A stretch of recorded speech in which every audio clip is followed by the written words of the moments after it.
Awez, and today we are reacting to extortion kingpin slash sexy bald by police, by media gang bros. The taxi industry is one of the most craziest industries in South Africa. I think while people say the rap industry is violence, nobody can ever say that the taxi industry is not the most violent industry in South Africa. There's so much history that comes to it that, honestly speaking, I don't think anybody that's not from South Africa would ever understand what's going on in this hole. But besides that, comment, like, subscribe, and let's dollar.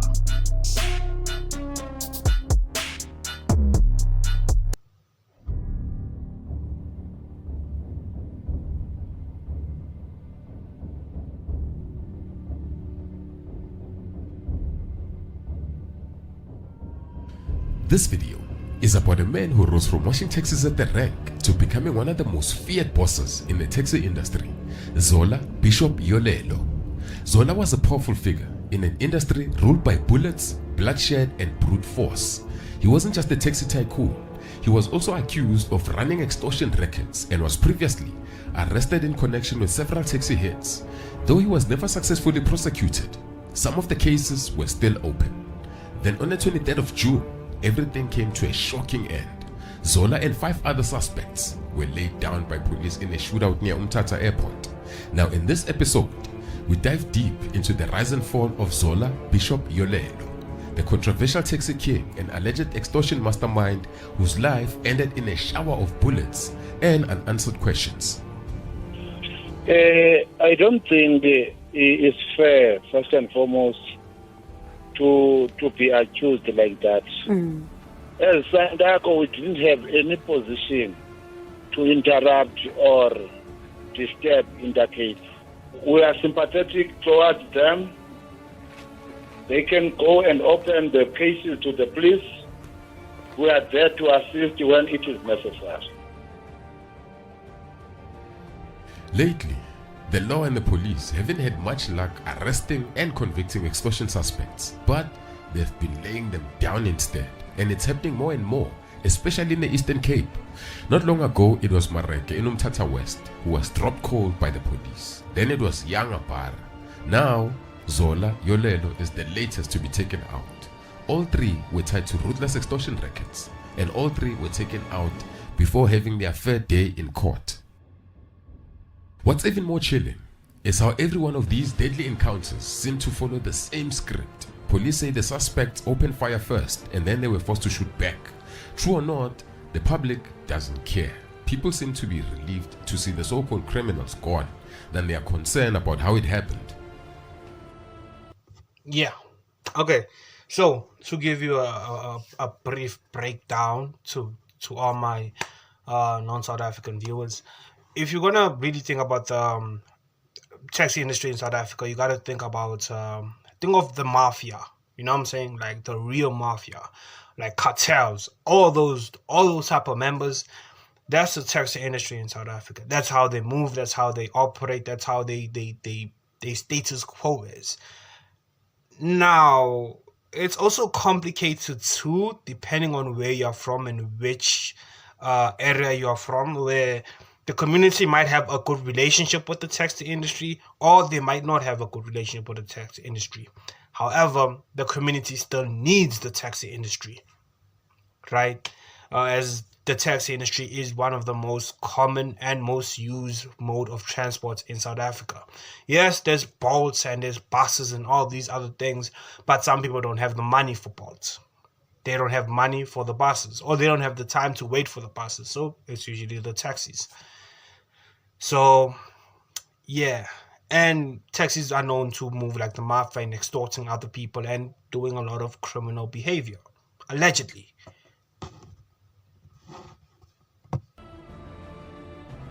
Extortion doesn't work without protection from the top. For these rackets to survive, they need help from shady politicians, dodgy councillors, or even dirty cops, who either stay silent or actively help cover it all up. Now that's the real power behind these networks. And with that kind of backup, extortionists feel untouchable. And when it comes to prosecution, everything depends on the victim speaking out, reporting the crimes, and handing over solid evidence. And that's where the system breaks down. Now, victims are too scared to talk. And even when someone is arrested, they are often out on bail within days. And after that, witnesses go quiet. Or worse, they disappear. No witnesses, no evidence, no case. An intelligence-driven police operation took a deadly turn when officers intercepted a vehicle linked to extortion networks in Umtata. At first, the suspects appeared to cooperate, but as they stepped out the car, they suddenly opened fire on the police, and officers fired back in self-defense, taking out all 6 men inside the vehicle. This is according to police reports. And amongst the dead, there was none other than Zola Bishop Yolelo, a controversial and feared taxi boss in Umtata.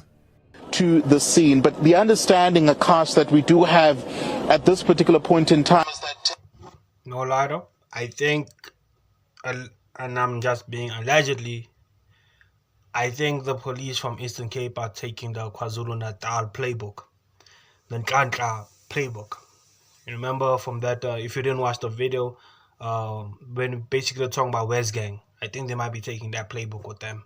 Because so much that similarly aligned is kind of suspicious, but at the same time, I understand why the community is not really pressed about stopping them. You know what I'm saying? They're like,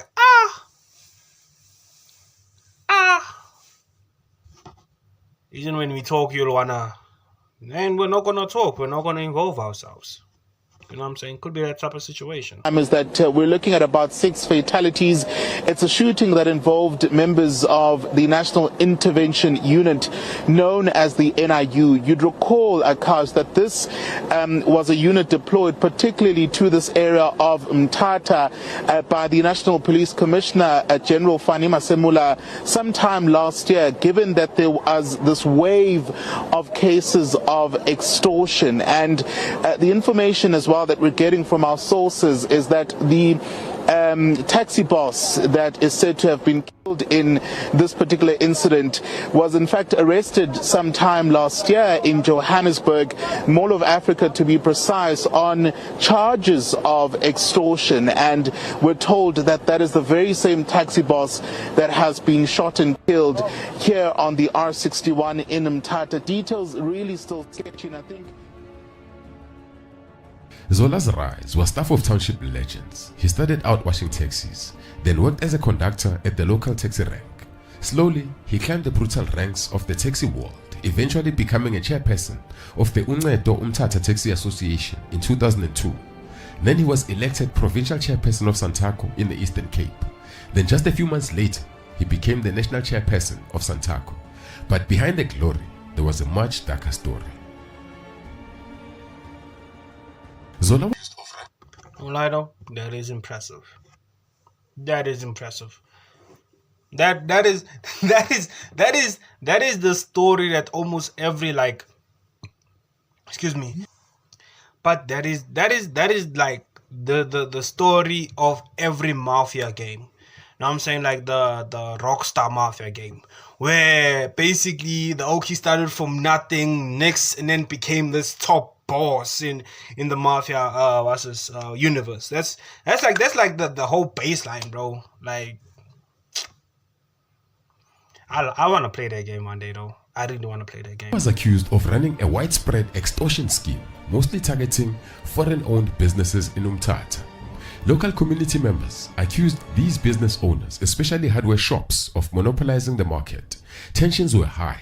Some locals demanded that hardware shops start using their trucks to deliver goods to customers. Now, in the middle of the chaos, Zola reportedly stepped in, offering protection to these business owners for a steep monthly fee. Now, some paid out of fear and others closed shops and left Umthatha entirely. By 2018, Zola's name had landed on a police list of Eastern Cape's most wanted. The SAPS even offered a reward for the capture of 4 suspects linked to a string of taxi-related hits in Umthatha. Now, Zola's name was one of them. I tried digging into what happened to this case, but it was unclear. But what we know is Zola was never prosecuted for those cases. In July of 2021 alone, the Eastern Cape was rocked with a wave of targeted assassinations, high-profile hits that sent shockwaves through the taxi industry. On July 15th, Diki Zamani, who was chairperson of the Uncedo Taxi Association from Nelson Mandela Bay, he was laid down in his car in Njoli, Gqeberha. Then 2 days later, on July 17th, Snetemba Jani, an operator from the Border Alliance Taxi Association, was also executed while sitting in his Quantum. Then on July 31st, Wiseman Pandiwonga, chairperson of Qanduli Taxi Association, was also shot outside his home in Ndungunyeni. Then another Uncedo Taxi Association chairperson was also murdered outside his home in Ezibeleni.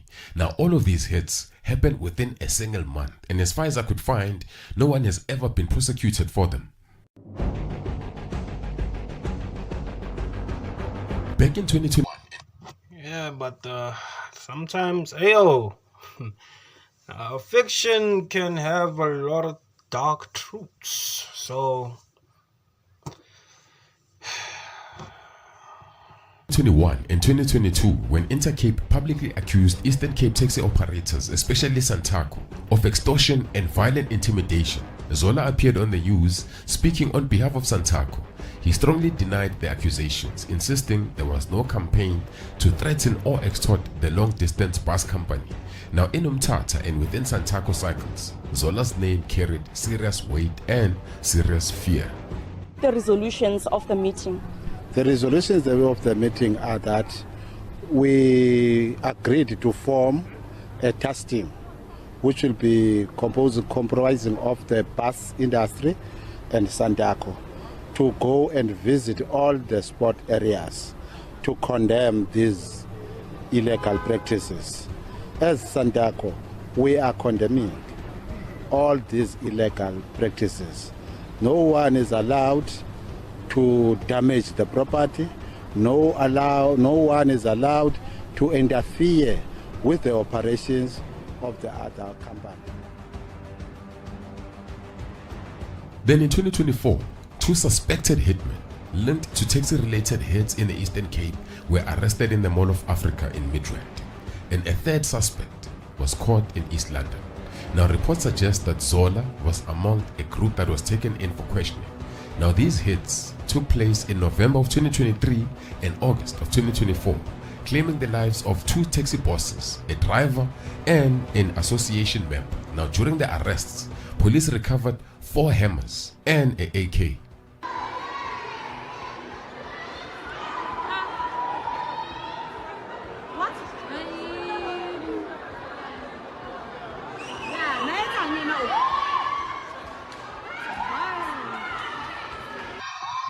bro, the walk of shame, bruh. The walk of freaking shame, dog. Oh!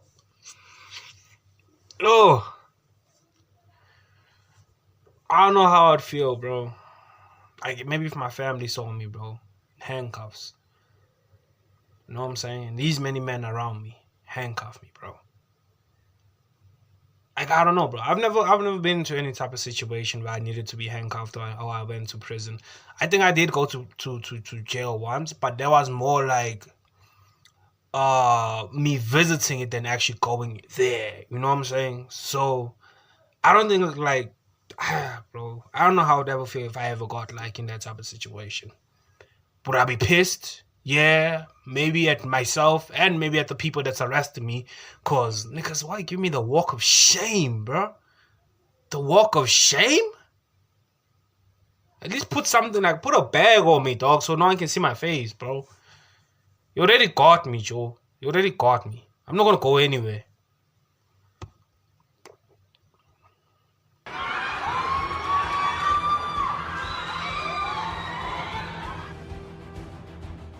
At the time of his death, Zola had recently been released on bail of 1.5 from the Ezibeleni Magistrate Court. He was facing charges of extortion and intimidation. That case was still pending when he was gunned down by the police.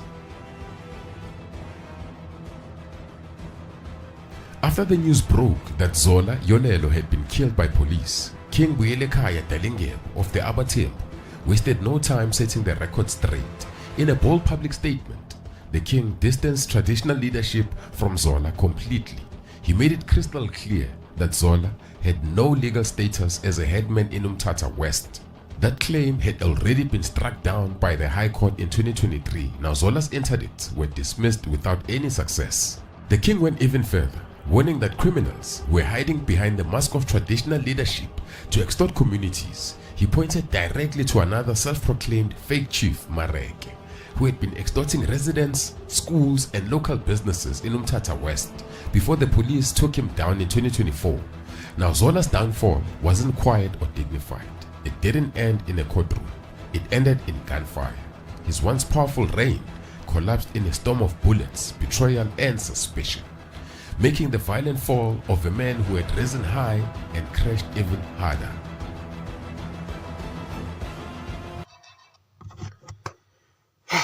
W video, bro. This okay just keeps on coming out with great good videos though. Like really does like coming out with good videos. So thank you for watching the rest of the video, and if you enjoyed the video, please comment, like, subscribe, and until next time, I've been the last one.